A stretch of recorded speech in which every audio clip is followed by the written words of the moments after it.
Bonjour, aujourd'hui je vous invite à parcourir le bord des rivières et des fleuves, le bord des mers et le tour des îles pour faire la connaissance et la rencontre avec les sirènes.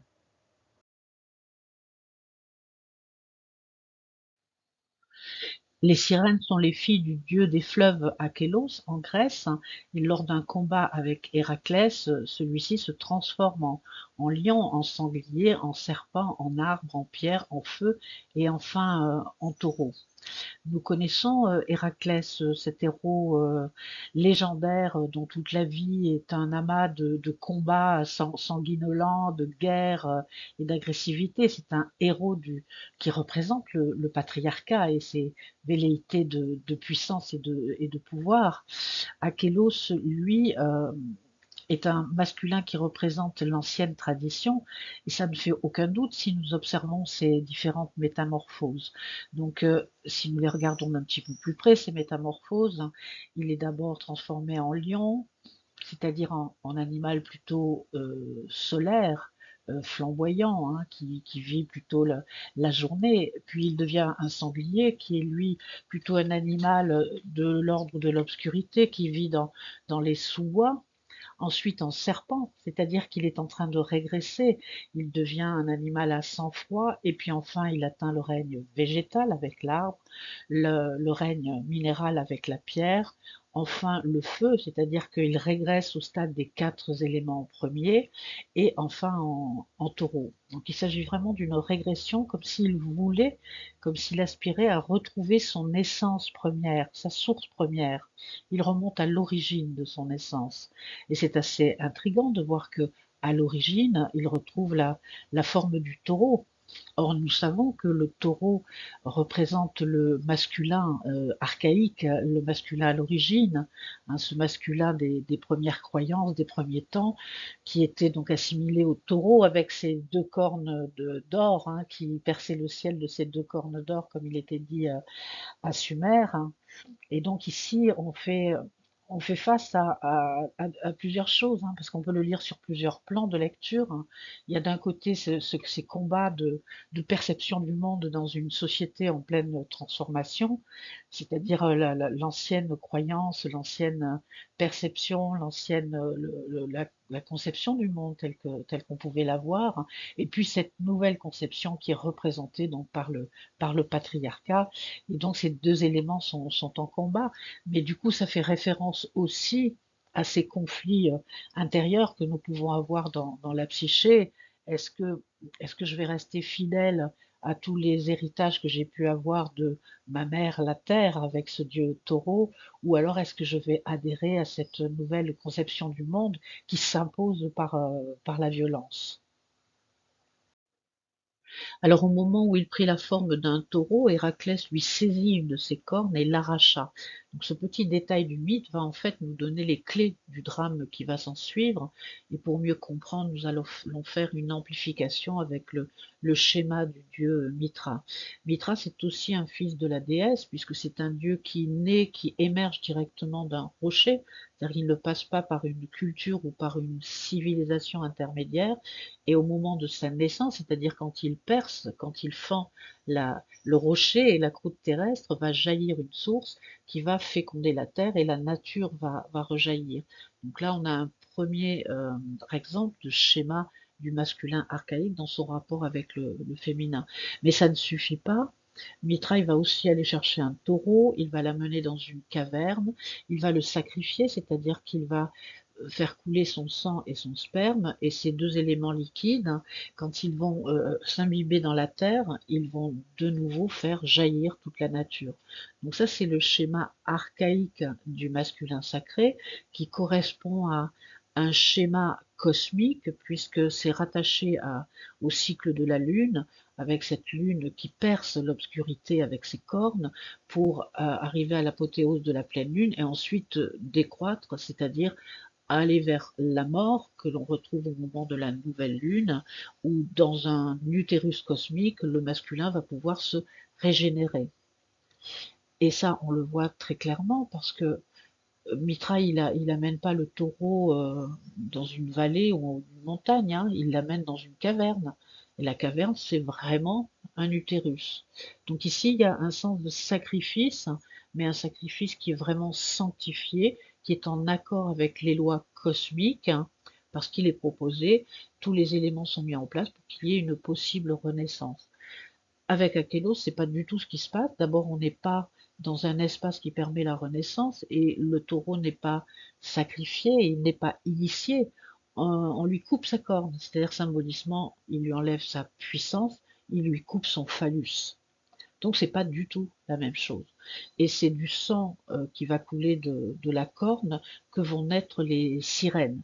Donc ces sirènes, elles vont être héritières d'un père, d'un masculin qui est dépossédé de sa puissance, qui n'est plus en possession de tous ses moyens, c'est-à-dire qu'elles vont hériter d'un animus qui est complètement déprécié, qui n'est pas actif, qui ne va pas leur permettre de se construire de façon harmonieuse. C'est un masculin blessé dans sa fonction principale, phallique. C'est ce qu'on a aussi dans le conte du Graal avec le roi pêcheur qui est blessé à l'entrejambe. Et dans son château, il n'y a pas de féminin.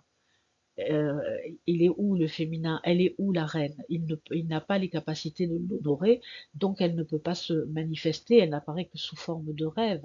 Mais c'est une autre histoire, quoique. Donc en fait, elles vont, ces pauvres sirènes, elles vont hériter de ce masculin amputé, blessé. C'est un véritable traumatisme. Ça pourrait faire référence à l'épigénétique qui nous explique qu'un traumatisme vécu par un ancêtre va être hérité par les enfants. Ici, on est exactement dans la même séquence. Et c'est tellement un traumatisme parce qu'il y a la notion de mémoire, dans la mesure où dans certaines versions, la mère des sirènes, c'est Mnémosyne, la déesse de la mémoire. Donc, et ici, donc, le féminin ne peut pas s'incarner, il est complètement refoulé. Les sirènes vont donc hériter d'un père qui a été dépossédé de sa puissance, qui a été complètement castré, ce qui fait qu'elles ne vont pas, elles non plus, être en possession d'un animus puissant qui va pouvoir les accompagner. Donc, dans un premier temps, elles vont être représentées sous forme de femmes oiseaux avec des pattes d'oiseaux ou de canard et non pas des jambes humaines, et elles n'auront pas de bras puisqu'à la place elles auront des ailes, c'est-à-dire qu'elles vont être reléguées dans le monde de l'esprit, dans le monde de l'imaginaire, sans jambes et sans bras pour s'incarner. Et ça, c'est quelque chose qui me parle particulièrement, puisqu'il y a de nombreuses années, j'avais suivi une session d'art-thérapie et j'avais dessiné une magnifique déesse qui voulait symboliser le printemps. J'avais mis beaucoup de vert et beaucoup de jaune, et en plus, elle tournait la tête, elle regardait derrière elle jusqu'au moment où le thérapeute qui m'accompagnait regarde mon dessin et me dit mais pourquoi elle n'a pas de jambes? Et pourquoi elle n'a pas de bras? Et à ce moment-là, j'ai vraiment compris ce que symbolisait dans l'image le fait de ne pas avoir de bras et pas de jambes pour un féminin. Et puis ça va pas s'arranger en fait pour ces sirènes, puisqu'après avoir été des femmes oiseaux, elles vont lentement glisser vers la femme poisson et la femme serpent. Alors dans certaines études, on nous dit de ne pas mélanger les sirènes de la mythologie grecque avec les sirènes du Moyen Âge dans les pays nordiques qu'on appelle les mermaids, hein. Mais en fait sur le plan de l'archétype, c'est la même chose, c'est-à-dire que c'est un féminin qui va être refoulé, hein, qui va pas être en capacité, qui va pas avoir d'animus qui vont lui permettre de s'incarner concrètement. Alors regardons-les un petit peu, ces sirènes à queue de serpent, à queue de poisson. Donc ici elles sont proches de l'eau, elles sont dans l'eau, elles ne peuvent pas marcher, elles n'ont pas de jambes. Toujours. Hein. Elles peuvent par contre se déplacer aisément dans les flots, c'est-à-dire comme un poisson qui représente un élément psychique vivant, mais dans l'inconscient. Il n'y a pas de possibilité à ce moment-là d'incarnation. Ce que l'on sait aussi, c'est que ces sirènes, elles passent beaucoup de temps à peigner leurs longs cheveux. Les cheveux vont symboliser tout ce qui émerge de la tête, c'est-à-dire les pensées, les réflexions, les analyses, les capacités de discernement, c'est-à-dire c'est une capacité animus du féminin, et elles vont peigner ces cheveux, c'est-à-dire qu'elles vont tenter désespérément de mettre de l'ordre dans cet élément masculin de leur psyché, mais ça ne suffit pas puisqu'elles ont quand même toujours ces queues de poisson et ces queues de serpent. Donc en fait, ces sirènes, elles vont avoir un problème avec le masculin, avec l'animus, hein. Ça m'a posé beaucoup de questions, cette histoire de sirène ailée et cette histoire de sirène poisson-serpent. Alors pour essayer d'y voir un petit peu plus clair, hein, je vous propose de regarder avec l'œuvre d'Assagioli, qui est une tentative de schématiser de façon claire et simple à quoi peut ressembler la psyché humaine, hein. Et donc, si nous regardons, le féminin a été complètement éjecté de la partie centrale, c'est-à-dire la partie 2, 4, 5, qui représente la jonction de l'ensemble, la, la, le catalyseur de l'ensemble, c'est-à-dire le moi avec la notion d'incarnation. Il a donc été éjecté vers le bas et vers le haut. Alors, vers le bas, c'est-à-dire c'est ce qu'on appelle l'inconscient inférieur, ça représente l'inconscient dans lequel se trouvent tous les instincts primaires qui nous permettent de vivre, hein, dans lesquels se couvent toutes les choses qui vont pouvoir émerger à la vie. C'est aussi un endroit qu'on peut appeler l'ombre, dans lequel on va jeter tout ce qu'on ne veut pas savoir et tout ce qui est insupportable pour notre psyché. Donc cette partie-là, c'est un peu comme de la terre, c'est comme un compost, hein. C'est-à-dire si on s'en occupe bien et qu'on met un petit peu d'air et un petit peu d'eau, ça va devenir le meilleur des terreaux. Sauf que si on s'en occupe pas et qu'on bloque, qu'on ferme avec, je sais pas moi, une chape en béton, ça va fermenter et ça va exploser sur tout l'ensemble. Et donc les sirènes à queue de poisson et de serpent, elles sont bloquées dans cette partie-là, c'est-à-dire qu'elles possèdent tous les instincts positifs du féminin, mais elles ne sont pas en capacité de se relier au moi, c'est-à-dire à l'incarnation. Si on regarde la partie du dessus de l'inconscient supérieur, hein, le numéro 3, ici c'est une partie de l'inconscient qui a plutôt trait à l'esprit, au monde de la pensée et au monde de l'imaginaire, c'est-à-dire aussi de l'idéalisation. Donc ces deux parties, elles sont amenées pour s'harmoniser à passer par le centre qui serait comme un tronc qui permettrait de relier les racines et les branches. Si ça reste bloqué dans la partie supérieure, ça devient quelque chose qui est complètement fantasmagorique et qui peut nous amener jusqu'au délire. Donc là, on retrouve cette notion des sirènes qui chantent et qui peuvent faire un petit peu perdre la boule. Donc on voit bien que ces deux féminins qui sont complètement éjectés de la possible incarnation, ben, en fait, ils sont un petit peu malheureux, hein, coincés dans ces deux parties-là. Alors, je vous ai mis une photo du peintre Point qui est assez intéressante parce qu'elle nous propose une sorte de, une sorte de synthèse, de psychosynthèse de chemin vers l'individuation, c'est-à-dire une espèce d'union entre ces différents éléments du féminin. On voit bien cette sirène ailée qui représente donc l'inconscient supérieur, le monde de l'esprit, avec tout le rêve et l'idéal que ça peut porter, mais il est en train de se diriger vers les flots, c'est-à-dire qu'il se dirige vers la partie inférieure, hein, là où se trouvent les sirènes aquatiques. Et ce qui est intéressant, c'est qu'il est assis sur un animal qui ressemble quand même vraiment beaucoup à un taureau, avec ses deux cornes, ce qui indique que pour pouvoir passer du bas vers le haut, du haut vers le bas, et en tout cas atteindre la possible incarnation, le féminin, il a besoin d'une fonction masculine de type taureau avec ses deux cornes qui ne soient pas amputées de son phallus. Elle est vraiment très très belle cette image et elle nous dit vraiment beaucoup de choses. C'est l'alliance du monde ailé avec le monde aquatique. Ces sirènes, c'est donc un féminin qui est malheureux et qui est très en colère, qui en veut beaucoup à ce masculin castrateur et qui prend le pouvoir par la violence. Mais et cependant, sa nature profonde l'invite à la rencontre avec le masculin pour pouvoir justement retrouver ses jambes et ses bras éventuellement.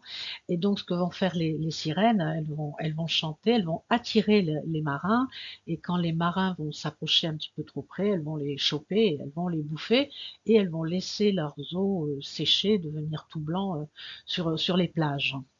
Alors, cette image, elle est vraiment assez terrible, et on a ce féminin qui est bloqué dans le monde du rêve et de l'illusoire, de l'illusion, ou alors englué dans les jupes aquatypes de la mer ou de la mer amertume, parce qu'elles sont complètement désespérées.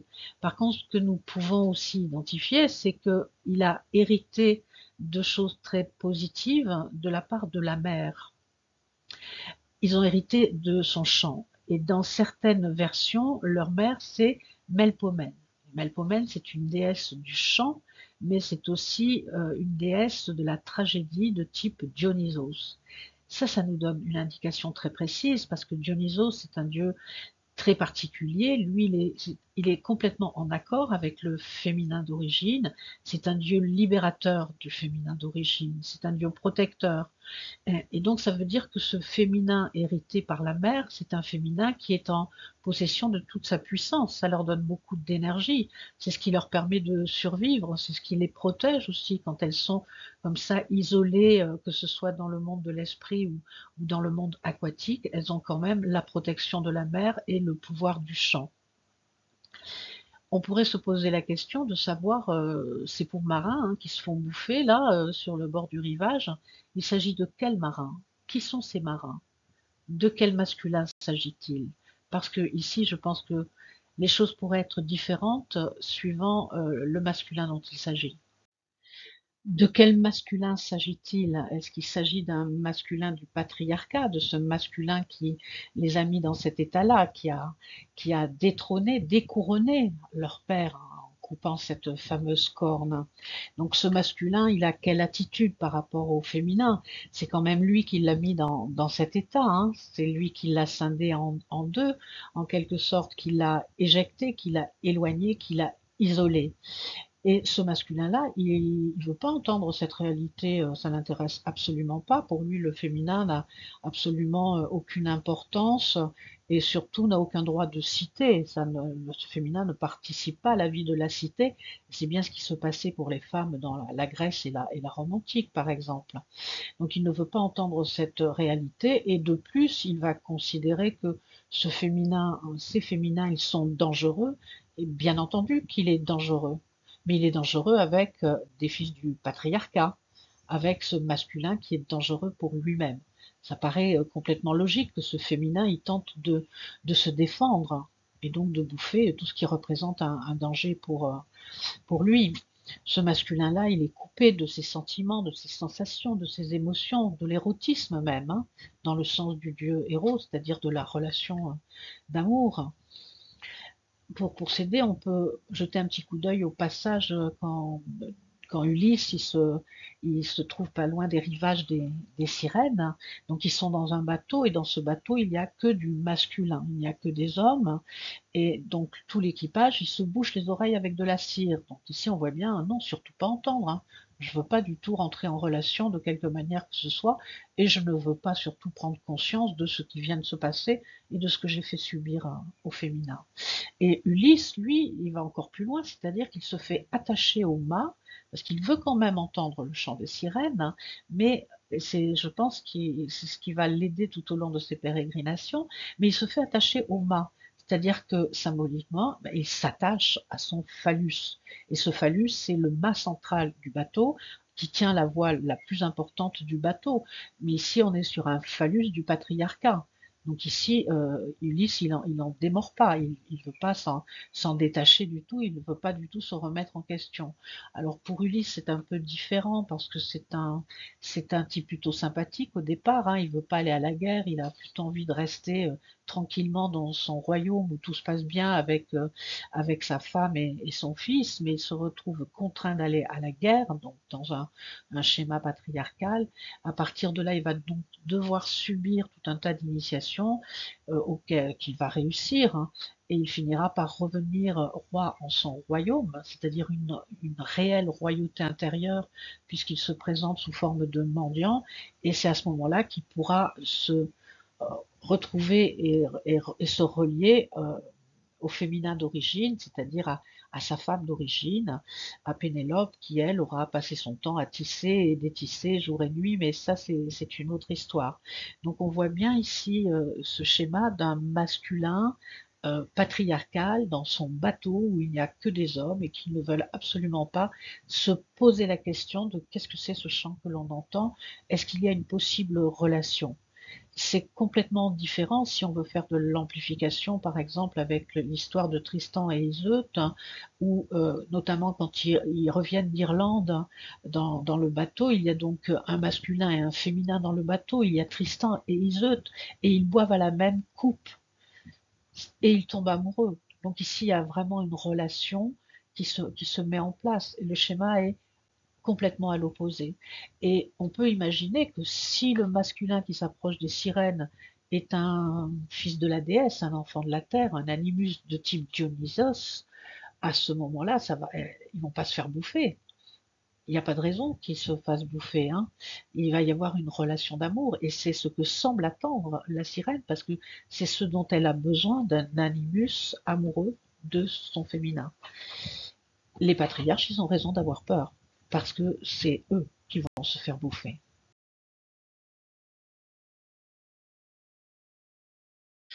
Il me semble impossible de ne pas parler de Lorelai, qui est non pas une sirène des mers et des océans, c'est une déesse de fleuve, puisqu'elle est assise à côté du Rhin. Donc Lorelai est assise sur un rocher, elle chante magnifiquement, des marins passent en bateau et l'entendent, ils sont envoûtés par ce chant si beau et si mélodieux, ils en oublient les courants du Rhin et ils chavirent. Alors comment on peut essayer de lire ça en sortant nous-mêmes du carcan dans lequel nous sommes, de notre cadre de référence, qui est somme toute encore très patriarcal.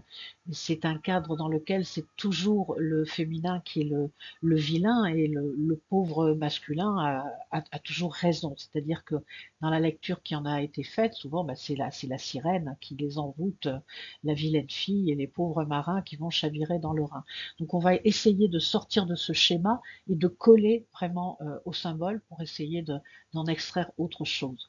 On peut voir que Lorelai, elle est assise sur un rocher qui d'ailleurs porte son nom. Ce rocher ressemble à une petite montagne et ça nous montre ici le lien direct de la sirène avec cette mère terre sacrée, avec les origines du féminin sacré.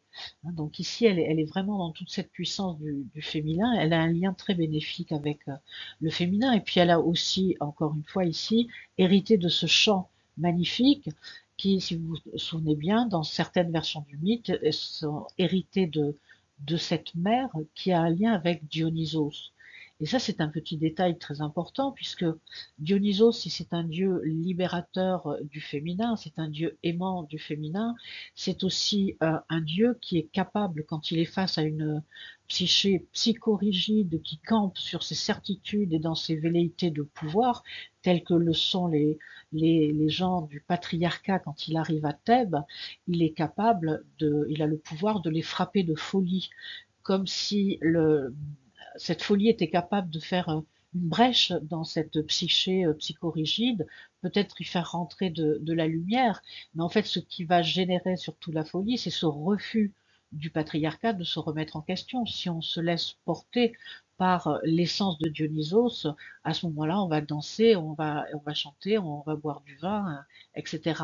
Donc on est un peu dans cet ordre-là, c'est-à-dire que le chant des sirènes, il a ce pouvoir-là aussi de séduire parce que il a quelque chose de la poudre d'Aphrodite, ce chant.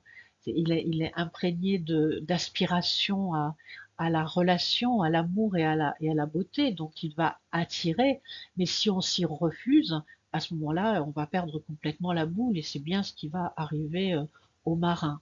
Donc ces marins, ils sont sur un bateau, donc j'imagine qu'il n'y a que des hommes sur le bateau et ils sont sur le fleuve, c'est-à-dire que leur bateau, ils le dirigent sur un flux de la vie, de l'inconscient collectif, du moment où le mythe est généré. Donc ce sont vraiment des enfants du patriarcat. Donc ils entendent ce chant et ça les embrouille parce qu'ils sont fermés à ce chant. C'est pas le chant lui-même qui les embrouille, en fait, c'est la fermeture qu'ils ont à ce chant En partant du principe que de toute façon ça va les embrouiller, parce que le féminin ça ne peut qu'embrouiller, bien entendu. Et ils sont beaucoup plus courageux à la guerre qu'à l'amour, hein. Donc là, ils vont se refuser à cet envoûtement. Ils vont refuser la relation. Ils vont rester dans cet inconscient collectif. C'est-à-dire qu'à aucun moment, il y en a un qui se pose la question de, tiens, il se passe quelque chose de sympa par là. Pourquoi on n'accosterait pas? Pourquoi on n'irait pas à la rencontre de cet être qui chante si merveilleusement? Et puis on verra après. Ça changerait certainement la donne. Sauf que eux, ils sont bien campés sur leur bateau, voire pourquoi pas attachés au mât. Ils ne veulent pas perdre leur système de pensée, ils ne veulent pas perdre leur pouvoir. Et ça, c'est ce que nous raconte l'histoire de Lorelai, si on la lit donc en collant au symbole et en essayant de sortir de nos propres cadres de référence. Alors une autre histoire concernant Lorelai va nous intéresser. Il s'agit de Lorelai qui a été abandonnée par son amant et donc elle va se réfugier dans un monastère. Elle se dirige vers le cloître et puis elle veut jeter un dernier regard vers son rocher et alors qu'elle pense voir un bateau s'éloigner, elle tombe dans le fleuve. Donc qu'est-ce que ça dit aussi sur le plan symbolique? Bien, encore une fois, Lorelai, elle a été abandonnée par son amant, c'est-à-dire qu'il y a une coupure entre les fonctions masculines et féminines, une coupure avec ce masculin aimant, ce masculin aimé, avec lequel il est possible de générer une relation d'amour. Donc là, ça peut pas se faire parce qu'elle a été abandonnée. C'est le même schéma, en fait, que ce père qui a été découronné de ses cornes et qui ne peut donc pas transmettre à ses filles un animus positif. Et donc, du coup, qu'est-ce qu'elle fait? Elle se dirige vers le monastère, vers le cloître, et nous appelons le cloître et le monastère notre mère l'Église, c'est-à-dire qu'elle, là aussi, elle régresse, elle retourne dans un système uniquement féminin, elle retourne vers la mer, mais elle y retourne complètement seule, elle est solitaire. Il y a une notion de chagrin qui se glisse ici et qui se glisse d'autant plus quand elle va jeter un dernier regard sur son rocher. On sent bien qu'il y a une espèce de nostalgie de j'aurais eu besoin, j'aurais bien voulu pouvoir rencontrer ce masculin et être en situation de le rencontrer. Or, ça semble pas possible. Elle s'éloigne. On retrouve cette histoire de mémoire hein, et de femmes qui se retournent sur le passé, le poids du passé, le poids que le passé a sur l'instant qui est en train de se vivre. Ensuite, elle pense voir un bateau s'éloigner, c'est-à-dire que là, on voit très clairement que les deux fonctions, anima, animus, au lieu de se joindre dans un hiérogamos, dans une psychosynthèse, ben, ils s'éloignent de plus en plus, ils se scindent, hein, ils deviennent vraiment des fonctions qui n'ont plus aucune communication possible entre elles, ce qui fait qu'elles tombent dans le fleuve. Elle aussi, elle tombe donc dans l'inconscient collectif. Hein. Elle va être emportée par tout ce flux de cadres de référence, de croyances et de conception du monde qui, on l'a vu, ne lui est quand même pas très favorable, mais nous le savons dans notre quotidien depuis pas mal de temps. Je ne sais pas si Tim Buckley et Larry Beckett avaient connaissance de tous les mécanismes que je viens de vous expliquer lorsqu'ils ont écrit cette merveilleuse chanson à la sirène, reprise avec beaucoup de brio par Robert Plant. Mais elle applique parfaitement à tout ce que je viens de vous raconter, car pour une fois, c'est le marin qui chante. C'est le marin qui chante une chanson d'amour à la sirène, et ça doit certainement changer beaucoup de choses. Si vous avez une petite sirène au fond de votre psyché qui pleure et qui se lamente, n'hésitez pas à lui envoyer un marin animus aimant qui va lui dire qu'elle est aimable, qu'il l'aime, et il pourrait finir par dire lève-toi et marche.